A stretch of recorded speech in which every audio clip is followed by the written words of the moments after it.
Good morning students, welcome to Gangotri Group of School. Again I am going to start the same topic, grouping of capacitors. This is second example in which there are three capacitors which have 10 coulomb, 20 coulomb and 0 coulomb charges as shown in figure and 5 farad, 10 farad and 15 farad capacitance. Clear? याद रखना, whenever you are given charge on capacitor, he will also tell you the polarity of the capacitor. If he is not telling you polarity of the capacitor, then this is half question. Something is remaining in this question. Some information is remaining. Without the polarity of the capacitor, you cannot solve the question. Clear? ये बहुत important information होती है. Without this information you can not solve this problem. तो जब कभी भी आपको किसी कैपेसिटर पर चार्ज दिया जाए तो definitely he will also tell you about the polarity. Clear? जैसे कि मैंने यहाँ पोलैरिटी आपको बताया हुआ है, इसकी पोलैरिटी क्या है और इसकी पोलैरिटी क्या है. जीरो है तो इसकी कोई पोलैरिटी नहीं है. अब what will be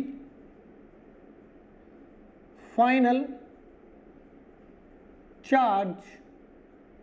charges on every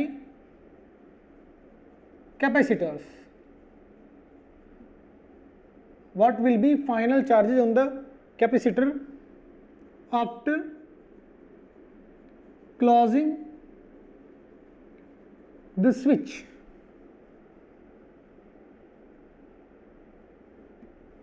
clear? ये आपको बताना है. अब इसमें आप क्या करेंगे, फिर से वही फंडा कि स्विच क्लोज करने के बाद मान लेते हैं कि इसमें से x चार्ज फ्लो किया, इधर निकल गया है, मान लेते हैं x charge, x coulomb charge flow कर गया, तो इसमें से x बाहर निकलेगा, मान लेते हैं ऐसे जाएगा, इस पर पॉजिटिव आ जाएगा, इस पर निगेटिव आ जाएगा और यहाँ 0 + x हो जाएगा, 0 + x कूलम. यहाँ बचेगा 10 - x कूलम. यहाँ बचेगा, देखो ऐसे आएगा चार्ज, तो अब ये पॉजिटिव प्लेट में एंटर कर रहा है चार्ज. ध्यान से देखना इधर, यहाँ मैंने पॉजिटिव प्लेट से चार्ज निकाला इसलिए 10 - x लिखा. अब इसमें पॉजिटिव प्लेट में x एंटर कर रहा है तो मुझे यहाँ 20 + x कूलम चार्ज लिखना पड़ेगा और फिर ये चार्ज इधर से निकल के ऐसे इसमें एंटर कर जाएगा और कंप्लीट साइकिल हो जाएगा. ये जो मैं कर रहा हूं चार्ज का फ्लो, ये ही इंपॉर्टेंट स्टेप है इन क्वेश्चंस में. इस स्टेप में सबसे ज्यादा स्टूडेंट्स को प्रॉब्लम आती है कि किस चार्ज में x को ऐड करना चाहिए और कब मुझे सब्सट्रैक्ट करना चाहिए. मैंने इस कैपेसिटर से माना कि x चार्ज निकलेगा तो यहाँ 10 - x निकलेगा, मतलब पॉजिटिव प्लेट से निकलेगा, उसको निकलना कहते हैं जब पॉजिटिव से निकलता है. क्लियर? तो निकलेगा. अब इस पर कोई चार्ज नहीं था तो इसमें एंटर किया, ये प्लेट पॉजिटिव प्लेट हो जाएगी तो 0 + x, इसमें पॉजिटिव प्लेट में एंटर कर रहा है तो इसलिए +x. इधर इसमें पॉजिटिव प्लेट में एंटर कर रहा है तो क्या आएगा, प्लस. जब पॉजिटिव प्लेट में एंटर करता है तो प्लस आता है, पॉजिटिव प्लेट से बाहर निकलता है तो माइनस आता है. समझ में आई कहानी? तो इसको अब कैसे सोल्व करेंगे, फिर से वही कहानी. इसमें मैं क्या लगा दूंगा, conventional law, point potential technique. Point A मान लेते हैं ये ए है तो ए से यहाँ आऊँगा इस पॉइंट बी पर, तो क्या लिखूंगा, ए पॉइंट का जो भी पोटेंशियल है, प्लस से माइनस पे आ रहा हूँ, माइनस चार्ज बाय कैपेसिटेंस. अब यहाँ से यहाँ माइनस से प्लस पे जा रहा हूँ तो प्लस आएगा, 10 - x बाय इस पॉइंट का पोटेंशियल पर आ जाऊंगा मैं अपॉन 5 करके q/c. तो यहाँ आ चुका हूँ. अब यहाँ आने के बाद जो इसका पोटेंशियल होगा वो ये कंप्लीट है, ये पूरे वायर का सेम पोटेंशियल. अब यहाँ आ चुका हूँ. इसके बाद फिर माइनस से प्लस पे प्लस से माइनस पे जा रहा हूँ तो फिर से घटेगा, प्लस से माइनस पे जा रहा हूँ यानी घटेगा कितना, 0 + x/15. अब यहाँ आ चुका हूँ. अब ये फिर कंडक्टिंग वायर ऐसे ऐड होके यहाँ ए पॉइंट पर, तो ये बोल दूंगा मैं VA. समझे कैसे लिखा मैंने? क्लियर? अब VA इधर कैंसिल आउट, क्या बचेगा मेरे पास, 10 minus X by 5 is equal to 20 plus X by 10 plus X upon 15, 5 2 3। Clear.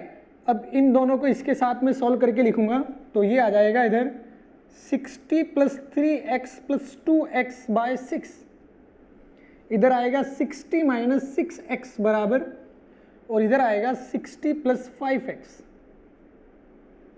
इसको इधर और इसको इधर, ये इधर आएगा 0, ये इधर जाएगा 11x, तो x की वैल्यू क्या आया 0। कुछ फ्लो नहीं होगा। एक बार देख लेते हैं कोई गलती तो नहीं की हमने। ऐसा जरूरी नहीं है कि हमेशा x बराबर 0 ही आए, और 0 आ भी सकता है। देखें एक बार चेक कर लेते हैं, कुछ गलती तो नहीं की हमने।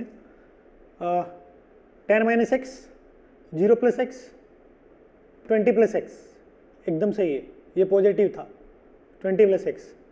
तो अब मैं यहाँ से यहाँ जाऊँगा तो माइनस लिखूंगा, VA माइनस, पॉजिटिव से नेगेटिव जा रहा हूँ, फिर यहाँ से यहाँ तो प्लस आएगा, नेगेटिव से पॉजिटिव जा रहा हूँ, फिर यहाँ से यहाँ पॉजिटिव से नेगेटिव जा रहा हूँ तो माइनस आएगा। अब यहाँ आ चुका हूँ, और इसका पोटेंशियल मतलब A पॉइंट का पोटेंशियल, यानी ये कंप्लीट एक्सप्रेशन किसके बराबर आएगा VA के। अब VA से VA कट जाएगा, तो यहाँ ये दोनों नेगेटिव टर्म है, उधर जाएंगे पॉजिटिव में, तो इनको मैं पॉजिटिव में लेके चला जाता हूँ, दोनों इधर पॉजिटिव में आ जाएंगे, ये इधर बचेगा। क्लियर। अब इधर 5 1 2 3 3 इधर, 2x इधर, यही गलती है। नहीं कोई गलती नहीं है, यहाँ 2x, यहाँ 60 प्लस 3x, यहाँ 2x, नीचे आएगा 6, बिल्कुल सही। अब 6 इसके साथ मल्टीप्लाई, 60 माइनस 6x, और यहाँ क्या आएगा 60 प्लस 5x। अब ये 6x इधर आके 11x, और ये इधर आके माइनस 0, तो ये x बराबर 0 आएगा, एकदम सही। इसका मतलब ये है कि जब मैं स्विच क्लोज करूंगा तो कोई चार्ज फ्लो नहीं होगा, कुछ भी फ्लो नहीं होगा चार्ज में। ऐसा संभव है, ऐसा हो सकता है, ऐसा नहीं है कि हमेशा चार्ज का फ्लो हो, ऐसा जरूरी नहीं है, समझे। ऐसा हुआ होगा कि इन दोनों पॉइंट को कनेक्ट करने के बाद भी इन दोनों पॉइंट, जैसे पहले क्या था, ये पॉइंट और ये पॉइंट अलग अलग पोटेंशियल पे होंगे, लेकिन जैसे ही मैं कनेक्ट करता हूं तो कोई चार्ज यदि फ्लो नहीं होता है, इसका मतलब ये है कि वो सेम पोटेंशियल पे थे, कोई चार्ज का फ्लो नहीं होगा। ऐसा संभव है, ऐसा हो सकता है। अब इसके बाद नेक्स्ट एग्जांपल हम लेके चलते हैं। इस बार इसको बोल देता हूं कि मैं 10 कूलम 5 फैरेड, 20 कूलम 10 फैरेड, और ये 15 फैरेड, इस पर था 5 कूलम चार्ज इनिशियल, और इसकी पोलैरिटी भी आपको दे देता हूं मैं प्लस माइनस। ये है, अभी ओपन है, अब इसको क्लोज कर देते हैं, तो फाइनल सभी कैपेसिटर पर चार्ज कितना आएगा ये आपको बताना है। सभी कैपेसिटर पर फाइनल चार्ज कितना आएगा ये आपको बताना है। कैसे बताएंगे, देखो मान लेते हैं कि x चार्ज निकला, तो यहाँ से क्या आएगा, क्योंकि पॉजिटिव प्लेट से निकला है तो 10 माइनस एक्स कूलम, ऐसे आएगा ऐसे आएगा ऐसे आएगा। अब क्या है, नेगेटिव एंटर कर रहा है, इसका मतलब पॉजिटिव से बाहर निकलता हुआ नजर आएगा, इसका मतलब इसमें भी क्या आएगा 20 माइनस एक्स, क्योंकि अगर चार्ज आप ऐसे फ्लो कराओगे तो वो नेगेटिव में एंटर करते हुए नजर आएगा आपको, और पॉजिटिव से बाहर निकलते हुए नजर आएगा। तो यहां भी आप ये बोलोगे कि 20 में से एक्स निकला है, ऐसे ऐसे, फिर से क्या हुआ, नेगेटिव में एंटर किया, पॉजिटिव से बाहर निकलता हुआ नजर आया, तो यहां भी क्या बचेगा 5 minus x coulomb. After closing the switch you will draw this figure. Clear. अब इसके बाद फिर से मैं पॉइंट पोटेंशियल टेक्निक लगाऊंगा, ये ए, वो टेक्निक क्या बोलेगी मेरे को कि इस पॉइंट का पोटेंशियल VA है यदि, तो यहां इस पॉइंट का आएगा नेगेटिव से पॉजिटिव, यानी plus Q by C. Q by C, Q कितना है 5 minus X by C, C कितना है 15। अब यहां से यहां फिर से प्लस Q बाई सी, यहां से यहां फिर से प्लस 20 माइनस एक्स बाय सी। अब मैं यहां आ चुका हूं, इस पॉइंट का पोटेंशियल मतलब ए पॉइंट का पोटेंशियल बराबर VA। कैसे करेंगे, VA से VA गायब। अब फिर से वही कहानी, यहां आएगा 5 माइनस एक्स बाय 3, 5 से मल्टीप्लाई कर देता हूँ, 10 minus X plus 20 minus X by 2 बराबर 0। इसको और अच्छे सॉल्व कर लेते हैं, तो ये आएगा 10 minus 2x plus 60 minus 6x plus 60 minus 3x बराबर 0। 6 से मल्टीप्लाई कर देता हूँ 6 से पूरी इक्वेशन को, तो यहाँ 2 आएगा, 10 माइनस 2x आएगा, 60 माइनस 6x आएगा, यहाँ क्या आएगा 3, 60 माइनस 3x। क्लियर। अब x वाले टर्म एक साइड में लेके चले जाते हैं और विदाउट x वालों को एक साथ 60, 60, 120, 130। यहाँ क्या आएगा -20 माइनस 60 माइनस 3x, तो ये आ जाएगा आपके पास 11x। 2, 6, 3 और 2 11, तो x की वैल्यू आ जाएगी 130/11 कूलम। तो अब आप फाइनल चार्ज हर एक कैपेसिटर पे बता सकते हो। इसमें 10 minus this amount, 5 minus this amount और 20 minus this amount, final charge आपके पास आ जाएंगे हर एक कैपेसिटर पे। इस प्रकार से आप ग्रुपिंग ऑफ कैपेसिटर को सॉल्व कर सकते हो। ये नेक्स्ट प्रॉब्लम अब हम सॉल्व करने जा रहे हैं। इसमें क्या किया मैंने कि एक ओपन सर्किट है, पॉइंट ए पॉइंट बी, इसके बीच में 3 कैपेसिटर मैंने लगाया और यहाँ एक स्विच है। स्विच अभी ओपन है, अभी स्विच ओपन है। इस पे charge 10 coulomb 5 farad, charge 15 coulomb, capacitance 10 farad, charge 20 coulomb, capacitance 5 farad. Clear. तो ये आपको कैपेसिटेंस भी दिए गए हैं और चार्ज भी दिए गए हैं। आपको यहाँ बोला जाएगा कि यदि स्विच को क्लोज कर दिया जाए, यदि स्विच बंद कर दिया जाए, तो हर एक कैपेसिटर पर फाइनल चार्ज बताइए। लोगों को यहाँ इल्यूजन ये होता है कि जैसे इसमें पॉजिटिव चार्ज है इस प्लेट पे, और ये इससे आप जैसे ही स्विच ऑन करोगे मतलब क्लोज करोगे तो ये कनेक्ट हो जाएगा वायर यहाँ से, और यहाँ निगेटिव है, तो ये पॉजिटिव और ये निगेटिव, तो ये पॉजिटिव यहाँ से जाके इस निगेटिव को न्यूट्रलाइज कर देगा, ऐसा लोगों को लगता है। तो वो ये समझने लगते हैं कि इसमें चार्ज फ्लो होने लगा, यानी इसमें चार्ज फ्लो होगा। इस सर्किट में चार्ज फ्लो कभी नहीं होगा। क्यों नहीं होगा? क्योंकि ये सर्किट ओपन सर्किट है। ओपन सर्किट में कभी चार्ज फ्लो नहीं हो सकता है। चार्ज यदि फ्लो होता है तो वो एक क्लोज्ड लूप में फ्लो होता है, क्लोज सर्किट में, तब वो फ्लो होता है। समझे? कभी ओपन सर्किट में चार्ज फ्लो नहीं हो पाएगा। उसका रीजन है आपके पास, देखो आप कमेंट कर सकते हो उस रीजन पे। इस पॉजिटिव को इस निगेटिव ने पहले से ही अट्रैक्ट किया हुआ, समझे? ये पॉजिटिव इस निगेटिव के साथ पहले से ही बाउंड है, बंधा हुआ है। तो ये पॉजिटिव कभी इसको न्यूट्रलाइज करने के लिए इस निगेटिव को नहीं जाएगा दूर। इस निगेटिव से ये पॉजिटिव दूर नहीं जा पाएगा, इस निगेटिव ने इसको बाउंड किया हुआ है। क्लियर?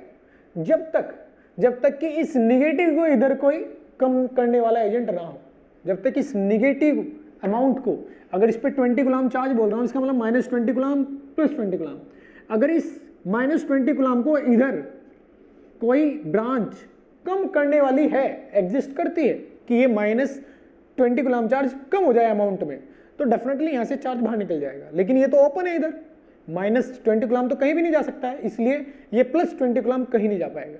तो इसलिए आप इस स्विच को चाहे ओपन रखें चाहे क्लोज रखें, कोई चार्ज का फ्लो नहीं होगा। याद रखना मैंने भी क्या बताया ये चीज़, समझे? Now I am going to start a new topic, that is Kirchhoff's law in capacitor. The same law we will be discussing in current electricity in next chapter. तो ये दोबारा फिर से आप देखेंगे, ये यहाँ अगर अच्छे से आप क्लियर कर लेते हैं तो नेक्स्ट चैप्टर में आपको बड़ी आसानी से सर्किट सॉल्विंग में कोई प्रॉब्लम नहीं आएगी, बड़े आसानी से आप क्वेश्चन सॉल्व कर सकते हो। तो इसको ध्यान से समझें, क्योंकि ये आगे भी यूज़ होगा, नेक्स्ट चैप्टर में भी इसको यूज़ किया जाएगा। पहला लॉ होता है, किरचॉफ के 2 लॉ हैं एक्चुअली, सर्किट सॉल्विंग के लिए लॉ होते हैं। सर्किट को सॉल्व किया जाता है इन 2 लॉ से। सर्किट जैसे हम अभी तक एक कॉम्प्लेक्स सा सर्किट मैंने आपको बताया कि इक्विवेलेंट कैपेसिटेंस क्या आएगा हर अलग अलग क्वेश्चन में, तो इसी टाइप के सर्किट होते हैं। तो उसमें हम किस प्रकार से किसी पर्टिकुलर कैपेसिटर पे चार्ज बताते हैं या किसी पर्टिकुलर कैपेसिटर के अक्रॉस पोटेंशियल डिफरेंस बताते हैं, वो इन लॉज से पता किया जाता है। तो इसमें पहला लॉ क्या है? वो लॉ है लॉ ऑफ जंक्शन। यानी अगर सर्किट में कहीं भी आपको कोई जंक्शन दिखाई देता है, सर्किट में यदि कहीं भी आपको कोई जंक्शन दिखाई देता है, तो उस जंक्शन पर सभी चार्जेस का अलजेब्रिक समेशन हमेशा 0 आता है। देखें, the algebraic summation of charges on every junction of given circuit will always be 0, हमेशा 0 होता है। ये जंक्शन लॉ है। अब इसके लिए एग्जाम्पल मैं आपको देता हूं। जैसे कि ये मान लेते हैं कि ये मैंने एक रेजिस्टेंस बना दिया, मैंने यहाँ कैपेसिटेंस बनाता। जैसे कि यही ले लेते हैं, अभी ये जंक्शन है और ये जंक्शन किसी सर्किट का एक पोर्शन है। तो यहाँ इस जंक्शन पर हम आने वाला चार्ज कौन सा है, Q1, Q2, Q3, और जाने वाला चार्ज क्या है, Q4, Q5, Q6। तो मैं लिखूंगा अलजेब्रिक समेशन। आने वाले को मैं पॉजिटिव लिख देता हूं, तो जाने वाले को मुझे निगेटिव लिखना पड़ेगा।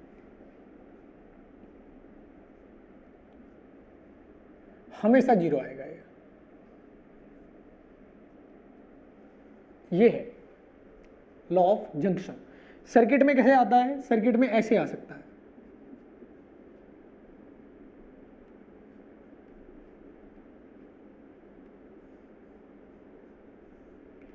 इस तरीके से सर्किट में आ सकता है। जैसे ये एक जंक्शन हुआ, ये दूसरा जंक्शन हुआ, कहीं भी ले सकते हो आप। ये बैटरी है, ये C1, C2, C3। तो आप यहाँ इस जंक्शन पे ये जंक्शन लो लगा सकते हो। एग्जाम्पल लूंगा मैं, तब आपको समझाऊंगा, कुछ एग्जाम्पल इस पे कराऊंगा कि जंक्शन लो यूटिलाइज कैसे किया जाता है, ये मैं आपको बताऊंगा। अब सेकेंड लॉ की बात करते हैं। सेकेंड लॉ क्या होता है? सेकेंड लॉ होता है लूप लॉ। लूप लॉ, इसको लॉज ऑफ पोटेंशियल भी कहा जाता है, लूप लॉ भी इसको बोल सकते हैं। ये क्या बोलता है कि सर्किट में किसी भी लूप में आने वाले हर एक सर्किट कंपोनेंट के अक्रॉस पोटेंशियल डिफरेंस का अलजेब्रिक समेशन हमेशा शून्य होता है। लिख देता हूं,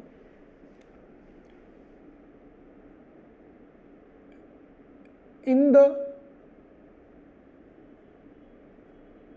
loop of given circuit, in every loop of given circuit, in every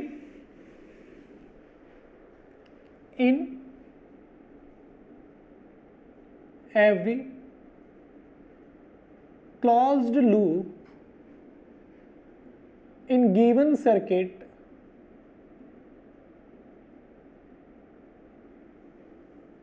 the algebraic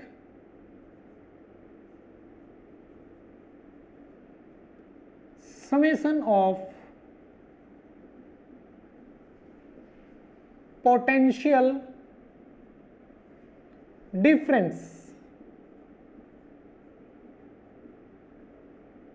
across every circuit component। Circuit component क्या क्या होते हैं? सर्किट कंपोनेंट होते हैं कैपेसिटर, रेजिस्टेंस, कॉइल,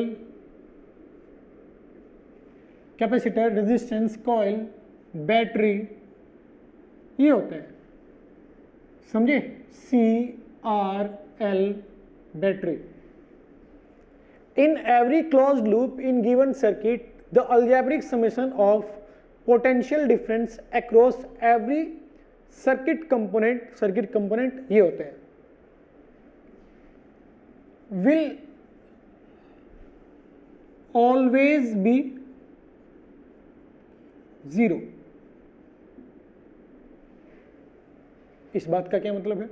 देखें, जैसे आपको ये बोल दिया जाता है,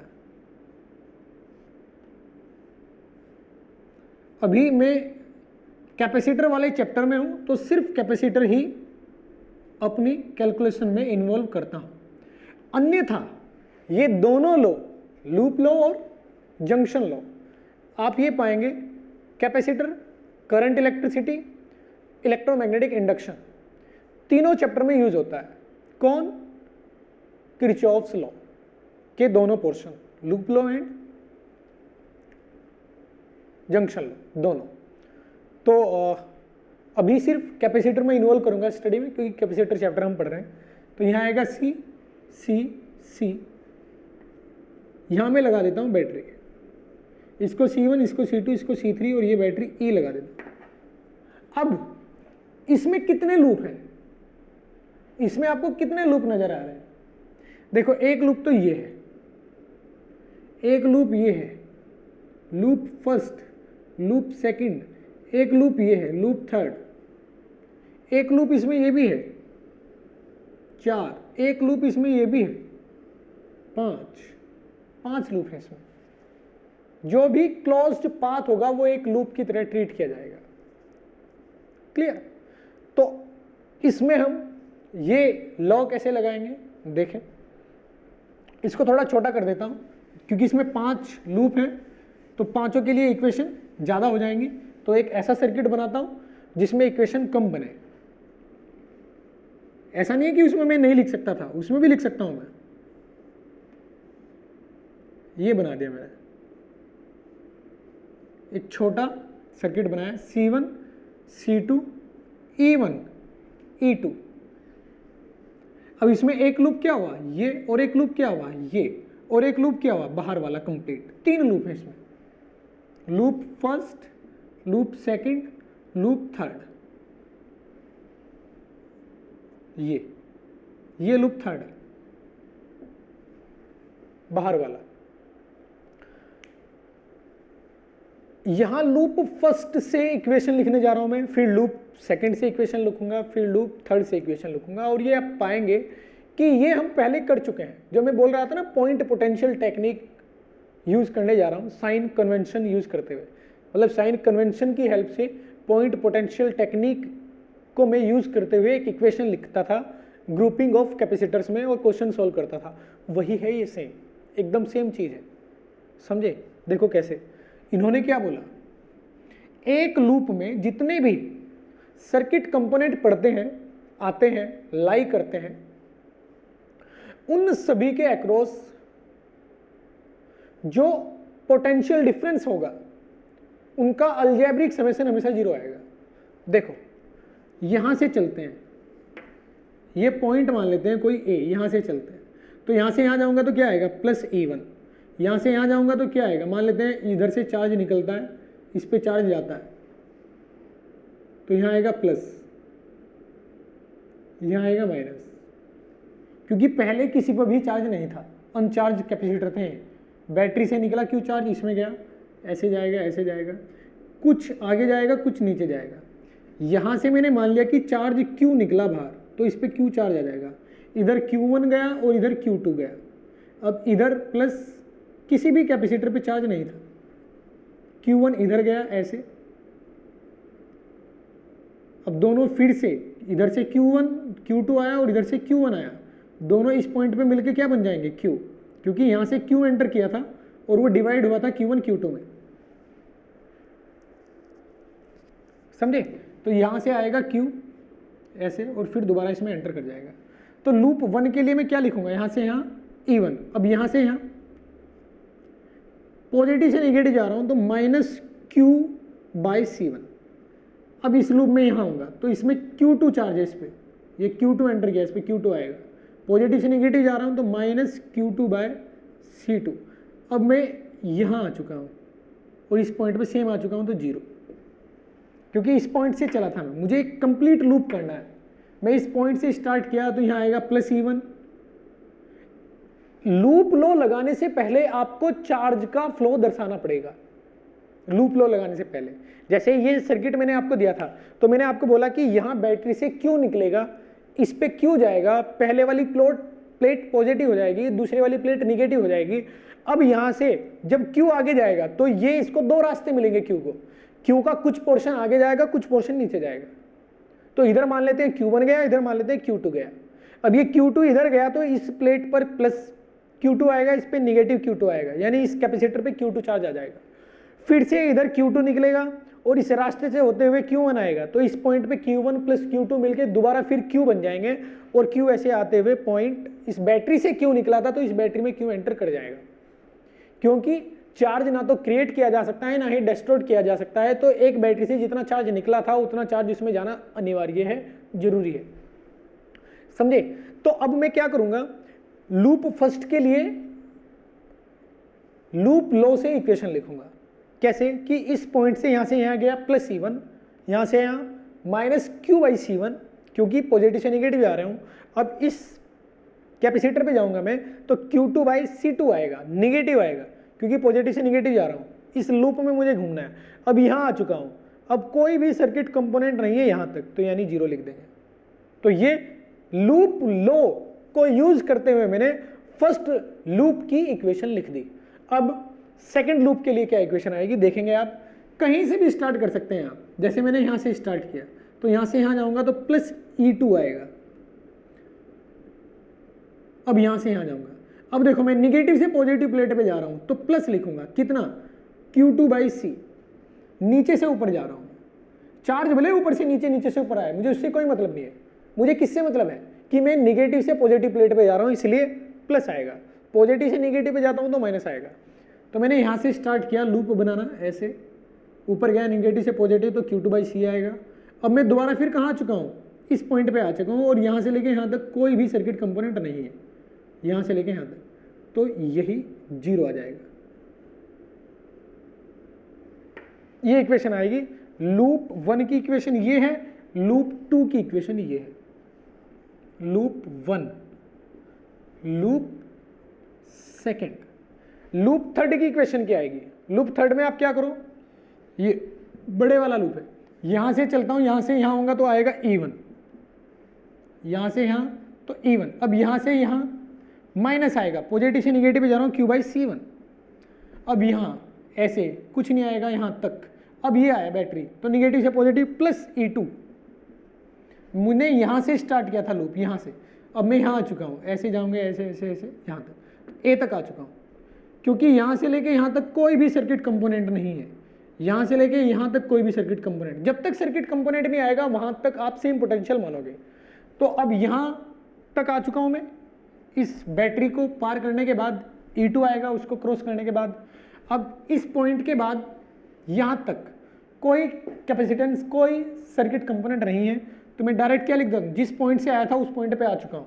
यानी एक लूप में आने वाले सभी सर्किट कंपोनेंट के अक्रॉस मैंने अलजेब्रिक समेशन ले लिया है, पोटेंशियल डिफरेंस का अलजेब्रिक समेशन मैंने लिख दिया है, तो ये 0 आएगा। ये लूप थर्ड की इक्वेशन आएगी। अभी तक मैं सेम इक्वेशन लिख रहा था एक लूप में, लेकिन उसको क्या नाम दे रहा था मैं, पॉइंट पोटेंशियल टेक्निक। क्लियर। तो ये और वो अलग चीज नहीं है, सेम चीज है, बस इसको थोड़ा अलग तरीके से हम देखते हैं। हर एक क्वेश्चन किरचॉफ लॉ से सॉल्व किया जा सकता है, हर एक क्वेश्चन, चाहे वो करंट इलेक्ट्रिसिटी का हो, चाहे इलेक्ट्रोमैग्नेटिक इंडक्शन का हो, चाहे वो कैपेसिटर का हो। तो आप इसको बड़े अच्छे से समझेंगे। क्लियर, देखें इसको।